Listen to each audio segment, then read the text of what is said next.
Hi comic book fans and welcome to another suddenlycomics.com video. And today, Soccer Magie! Yes, I am going to be looking at Dial H for Hero. So I collect Bronze Age horror. One of the great Bronze Age horror series is House of Mystery, where the horror anthology starts in issue 174. However, as often happens when I'm collecting, I drift a bit. So I bought House of Mysteries before 174, and I have now picked up an entire set of Dial H for Hero.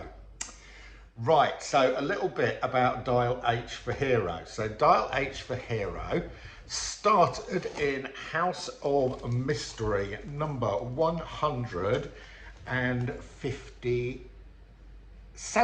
56. I am going to be putting up images here. Okay, so instead of actually physically showing the comics, I'm going to put up scans in this space here. Okay, because the scans come across better quality than what if I just try and show the comics to the camera. Right, so who is Dial H for Hero? Dial H for Hero is a character called Robby Reed, who is a teenager who lives in the fictional town of Smallsville, Colorado. One day he's tootling along and he drops into a cavern, as you do. And in an alcove there, he finds a little dial device, a bit like an old style telephone dial. And when he dials the letters H-E-R-O, he turns into a random hero for a short period of time.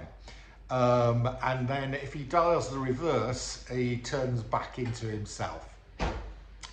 Okay, so a very wacky character, and as you can see here, I'm putting up the first issue 156. And as I said, this is the first appearance and origin of Dial H for Hero, Robby Reed.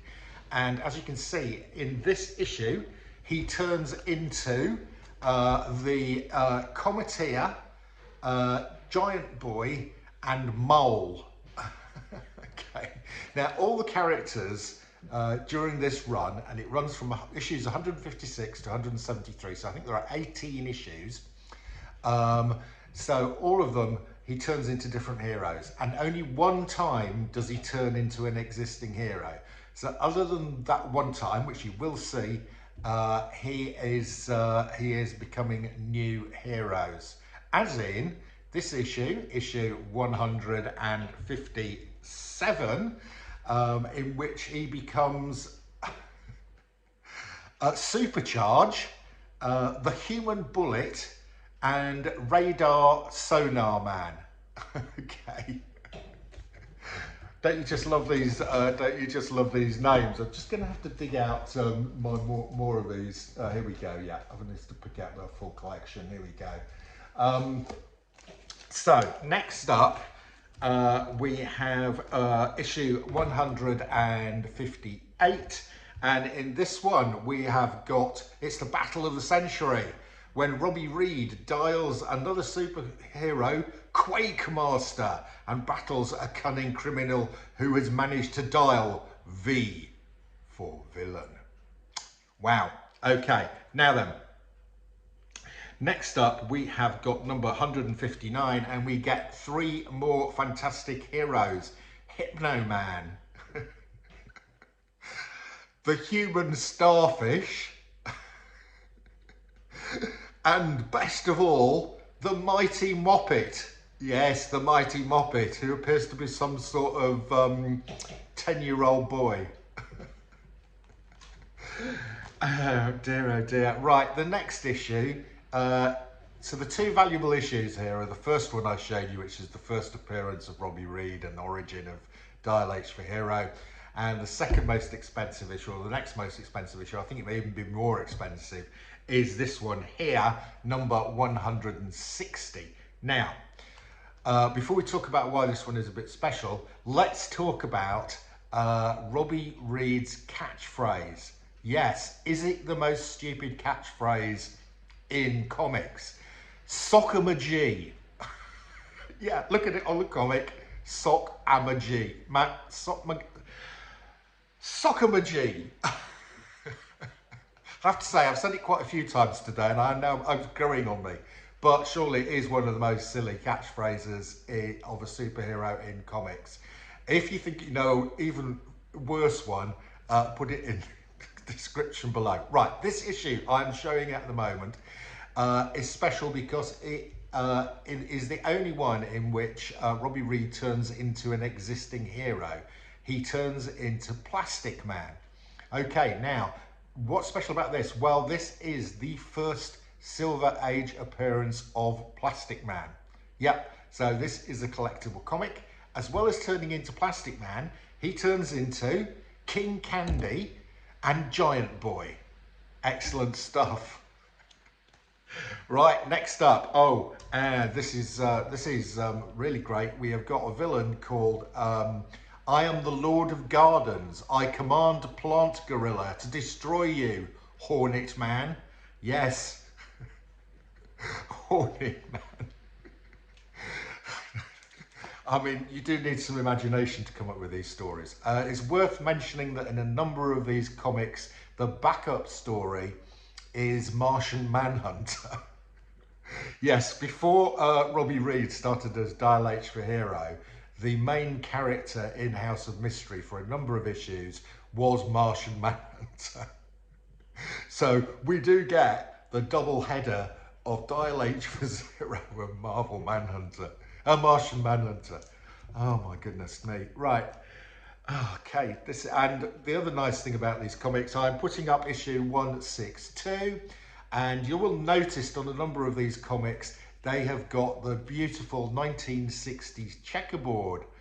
Yes, because the first issue, 156, came out in 1965. We run right through 1966, and therefore we get all the checkerboard covers into early 1967. So the last few issues do not have the checkerboard trade dress, but the majority of them do, so it's fantastic.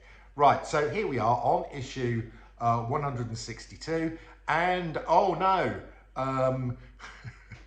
Robby has become Future Man, but he can't crack out of the ice trap the Porcupine Man's ice quills are creating. Yes, we have got Porcupine Man, and he does have icicle quills. Now, ask yourself why a porcupine has got icicle quills. I have no idea. Okay, moving on. Next up is issue 163, and yeah, and we have got. Is this the wildest villain yet? We've had some pretty wild villains, and we've got a few more to come. However, I have to say, Baron Bug and his insect army probably do take the biscuit as being the wildest villain yet. Sock G, it's Baron Bug. Okay, next up. It is issue 164, and this one we've got Dr. Cyclops. Is he wilder than Baron Bug? No, I don't think so. So Dr. Cyclops, who inevitably has only got one eye, and here he is fighting against our friend Robby, who is appearing as Zip-Tide, Supernova, and Robby Robot. Okay, now then, here we go. Issue number 164, 65. I've read this one. It is just crazy. So we've got three, the freak superheroes who are Whosies, Howsies, and Whatsies. Yeah, I've read it. It's crazy. Crazy 1960s. Somebody was on some strange 1960s hallucinogenic drug, I think. Did I mention these are all written by a guy called Dave Wood, with art for the majority by a guy called Jim Mosley. Jim Mosley? Jim Modney, something like that. Sorry. Next up, House of Heroes number 166, and we have got Robbie has turned himself into Yankee Doodle Kid. Yep, and Yankee Doodle Kid is fighting Cougar Man, but because he's been cursed, his skyrocket blasts aren't working. That's what happens if you get a curse. You know, your skyrocket blasters don't work against Cougar Man. Right, next up, it's 167, and we have got Meet the Villain Who Changes Colours, the Fantastic Rainbow Raiders. And we have got, he's turned into Muscle Man. I think this is my least favourite cover. Not mad keen on this one. Let's move on. Next up, number 168, and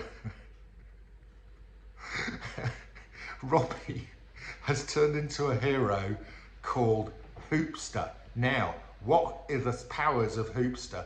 Hoopster can create hoops. Yep, and he has created hoops, and he has trapped the supervillain Moon Man. Just all these first appearances, guys. First appearance of Hoopster and Moon Man.